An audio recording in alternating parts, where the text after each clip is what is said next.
Welcome to my channel 10th science with Vikas. आज की जो वीडियो है मैं गारंटी से कह सकता हूँ बहुत तगड़ी होने वाली है। क्यों?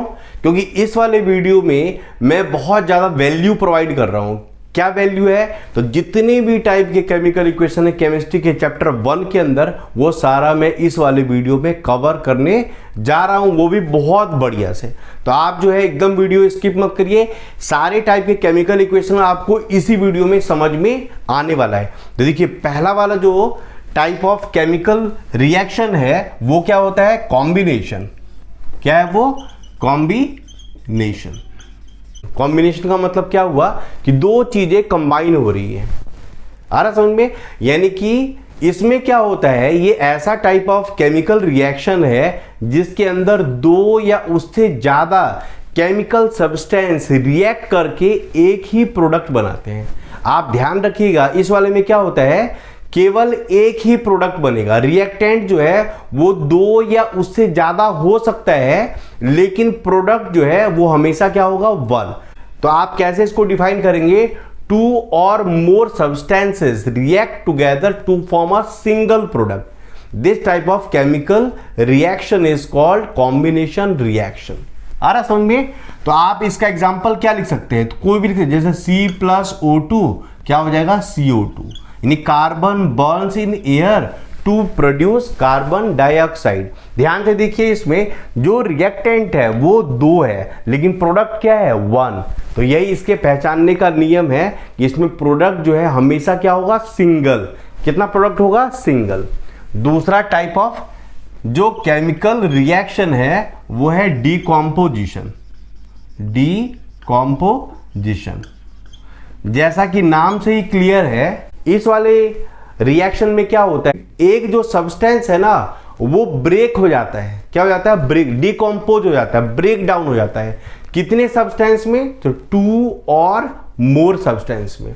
तो आप इसमें हमेशा याद रखिए, जो रिएक्टेंट साइड है, इसका मतलब जो एरो से लेफ्ट वाला है वो हमेशा रिएक्टेंट वन होगा, बट जो प्रोडक्ट है वो दो होगा या उससे ज्यादा हो सकता है। अब बताइए, आपसे एक बात मैं पूछ रहा हूं, किसी भी केमिकल सब्सटेंस को ब्रेक करने के लिए आपको कुछ न कुछ तो करना पड़ेगा, ऐसे थोड़ी ब्रेक हो जाएगा। तो आप क्या करेंगे? External source of energy provide करेंगे।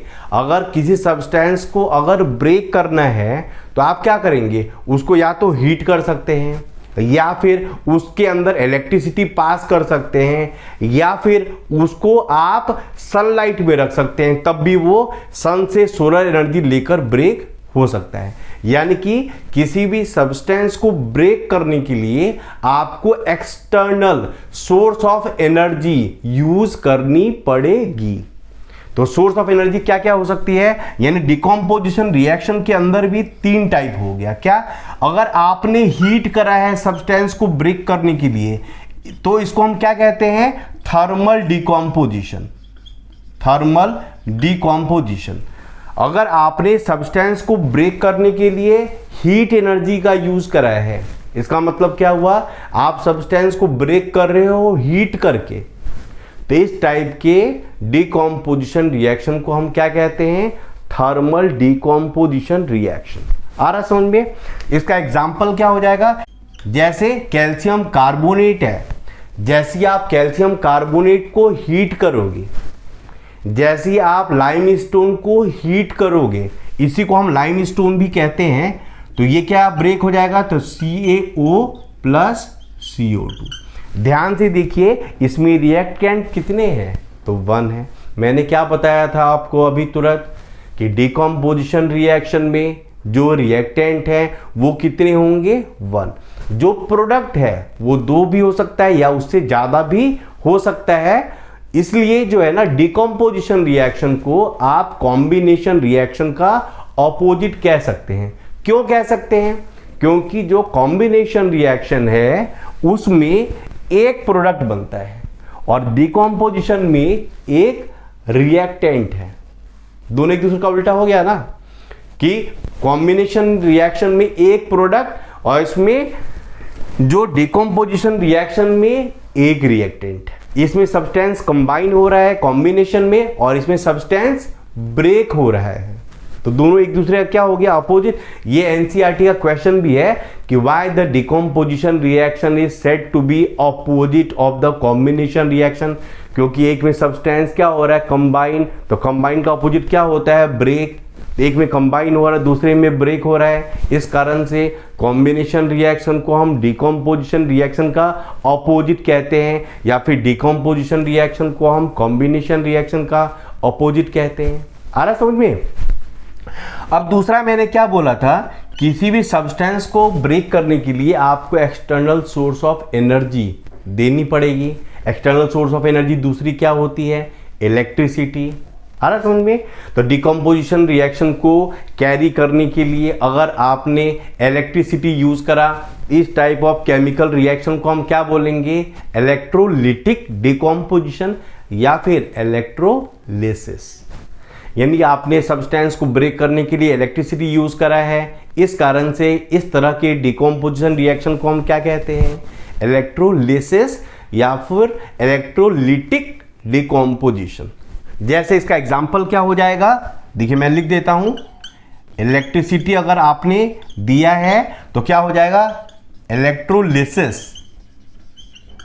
या फिर इलेक्ट्रोलिटिक डिकम्पोजिशन। इसका एग्जाम्पल मैं अगर दे दूं तो अगर आपने वाटर के अंदर इलेक्ट्रिसिटी पास करी है तो ये वाटर जो है ये हाइड्रोजन और ऑक्सीजन में ब्रेक हो जाता है। When we pass electricity through the acidified water, यहाँ पर मैंने एक इंपॉर्टेंट क्वेश्चन बता दिया, क्या है वो, कि वाटर के अंदर एसिडिफाइड वर्ड लगा दिया अभी। तो क्यों लगा दिया, क्योंकि जो प्योर वाटर है वो इलेक्ट्रिसिटी कंडक्ट नहीं करता है।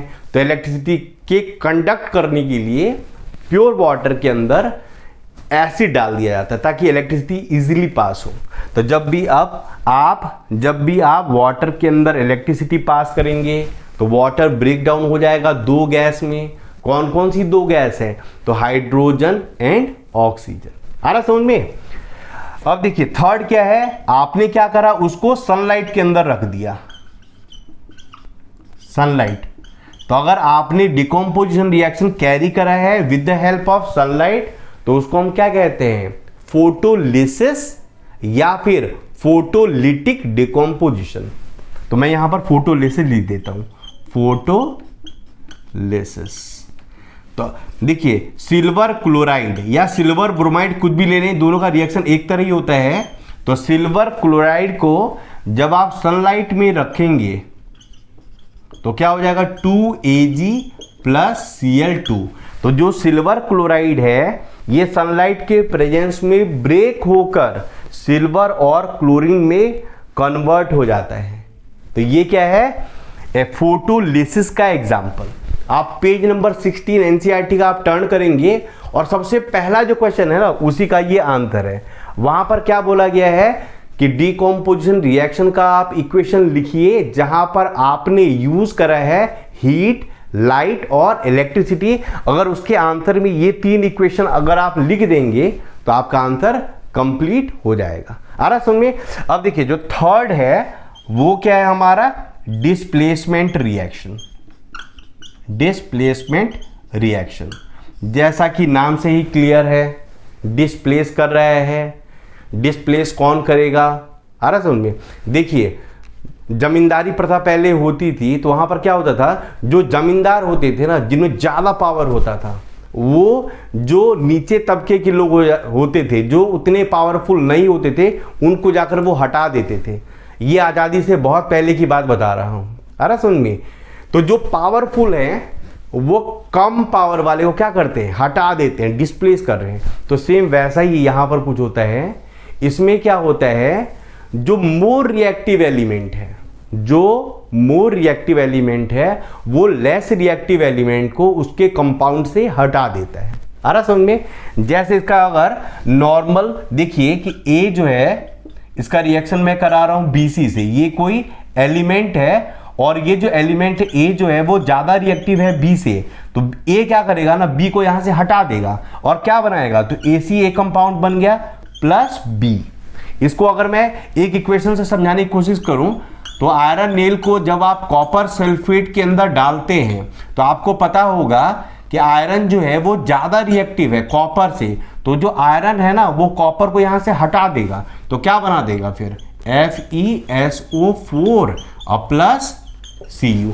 जब आप कॉपर सल्फेट सॉल्यूशन के अंदर आयरन नील डालेंगे तो iron will displace copper from copper sulphate and forms a brown layer of iron sulphate and copper will be displace. Copper displace हो जाएगा, क्यों? क्योंकि आयरन जो है वो कॉपर से ज्यादा रिएक्टिव है, तो आयरन कॉपर को डिस्प्लेस कर देगा। आ रहा समझे? अब यहां पर बच्चे क्वेश्चन पूछते हैं क्या कि सर हमें कैसे पता चलेगा कौन सा जो एलिमेंट है वो ज़्यादा रिएक्टिव है और कौन सा एलिमेंट लेस रिएक्टिव है? तो इसके लिए आपको मेटल नॉन मेटल चैप्टर के अंदर रिएक्टिविटी सीरीज लर्न करना पड़ेगा। आ रहा समझ में? Reactivity series metal non metal chapter में शायद पेज 45 के आसपास है, आप देख लेना। वैसे वहां पर दिया हुआ है रिएक्टिविटी सीरीज, उसमें ऊपर वाले जो एलिमेंट है ना, जितना ऊपर जाएंगे वो उतने ज्यादा रिएक्टिव होते हैं, जितना नीचे जाएंगे उतने कम रिएक्टिव होते हैं। तो ज्यादा वाले जो रिएक्टिव एलिमेंट है ना वो कम वाले रिएक्टिव एलिमेंट को क्या कर देते हैं? डिस्प्लेस। तो वहीं से मुझे पता चला कि जो आयरन है ये ज्यादा रिएक्टिव होता है किससे? कॉपर। अब देखिए fourth type of chemical reaction जो है वो क्या है? Double displacement reaction. अब देखिए इसमें क्या होता है कि डबल डिस्प्लेसमेंट, नाम से ही क्लियर है कि दो चीजें एक दूसरे को डिस्प्लेस कर रही है। डबल डिस्प्लेसमेंट यानी दो चीजें एक दूसरे को क्या कर रही है? डिस्प्लेस कर रही है। अगर इसका जनरल इक्वेशन मैं लिखूं तो क्या हो जाएगा? AB plus XY। तो A जो है ना वो X को डिस्प्लेस कर दिया और X ने A को डिस्प्लेस कर दिया, तो X को यहां पर ले आएंगे तो क्या बन जाएगा? XB प्लस A को यहां पर ले आएंगे तो क्या बन जाएगा? AY। इसका मतलब A और X ने एक दूसरे को क्या कर दिया? डिस्प्लेस कर दिया। यानी दो जो रिएक्टेंट है एक दूसरे के आयन को एक्सचेंज करके दो नए सब्सटेंस फॉर्म करते हैं, जैसे बेरियम क्लोराइड और सोडियम सल्फेट। बेरियम क्लोराइड एक सॉल्यूशन है और दूसरा सॉल्यूशन क्या है? Sodium sulphate. जब इन दोनों सॉल्यूशन को अगर आप मिक्स करेंगे, बेरियम क्लोराइड और सोडियम सल्फेट सॉल्यूशन को जब आप मिक्स करेंगे तो क्या होता है? जो सोडियम है और बेरियम ये डिस्प्लेस करते हैं एक दूसरे को, तो क्या बन जाएगा? Barium sulphate. और आपको याद रखना पड़ेगा बेरियम सल्फेट जो है ना ये व्हाइट कलर का प्रेसिपिटेट है। क्या है ये? White PPT। अब प्लस यहां पर ये यहां पर आ गया और ये यहां चला गया, तो क्या हो जाएगा? NaCl, 2NaCl। आ रहा समझ में? बेरियम और सोडियम दोनों ने एक दूसरे को डिस्प्लेस कर दिया और दो नए सब्सटेंस फॉर्म कर दिया। अब देखिए फिफ्थ टाइप ऑफ जो केमिकल रिएक्शन है वो क्या है? Precipitation reaction. प्रेसिपिटेशन रिएक्शन, इसमें क्या हो जाएगा? One of the product formed is an insoluble substance. Insoluble substance को हम क्या कहते हैं? प्रेसिपिटेट। क्या कहते हैं? प्रेसिपिटेट। दो सॉल्यूशन को मिलाया और दो सॉल्यूशन को मिलाने के बाद एक कोई ऐसा सब्सटेंस फॉर्म हो गया जिसको आप सॉल्यूशन से सेपरेट आउट कर सकते हैं, तो उस सब्सटेंस को हम क्या कहते हैं? प्रेसिपिटेट। इस कारण से इस टाइप ऑफ केमिकल रिएक्शन को हम क्या कहते हैं? Precipitation reaction. तो प्रेसिपिटेशन रिएक्शन का जो एग्जाम्पल है वो यही हो जाएगा, क्योंकि इसमें भी व्हाइट कलर का बेरियम सल्फेट का प्रेसिपिटेट फॉर्म हो रहा है। सिक्स्थ है exothermic reaction. Exothermic reaction, exothermic word से ही क्लियर हो रहा है, जिसमें हीट रिलीज हो। The reaction in which heat is release is called exothermic reaction. तो अगर किसी चीज को, जैसे आप किसी चीज को जलाते हैं तो हीट रिलीज होती है ना, तो आप कार्बन को अगर आपने जलाया तो क्या फॉर्म हो गया? CO2 plus heat. अगर प्लस हीट लिखा हो ना तो वो क्लियरली इंडिकेशन है कि वो एक्सोथर्मिक रिएक्शन है। अब देखिए last type of chemical reaction जो है वो क्या है? Endothermic reaction. एक्सोथर्मिक का ऑपोजिट है एंडोथर्मिक, यानी इसमें हीट रिलीज होती है, और ये वाला जो रिएक्शन है जब तक आप इसमें एक्सटर्नली यानी बाहर से जब तक आप हीट नहीं देंगे तब तक ये रिएक्शन होने वाला नहीं है। तो आप इस वाले रिएक्शन में वही थर्मल डिकम्पोजिशन वाला जो एग्जाम्पल था वो दे सकते हैं। अगर आपने मार्बल को या लाइमस्टोन को अगर आपने हीट करा तो क्या फॉर्म हो जाएगा, तो CaO प्लस CO2। तो इसको आपने बाहर से हीट करा ना, बाहर से जब इसको हीट करा तब ये प्रोडक्ट बन रहा है, तो बाहर से हीट दिया आपने, इस कारण से इसको हम एंडोथर्मिक रिएक्शन कहते हैं। उम्मीद है आपको ये वाली वीडियो मेरी बहुत अच्छी लगी होगी। मैंने भी ट्राई करा जितना सिंपलेस्ट वे में है आपको केमिकल रिएक्शन की जो अलग अलग टाइप हैं वो आपको मैं समझाऊं।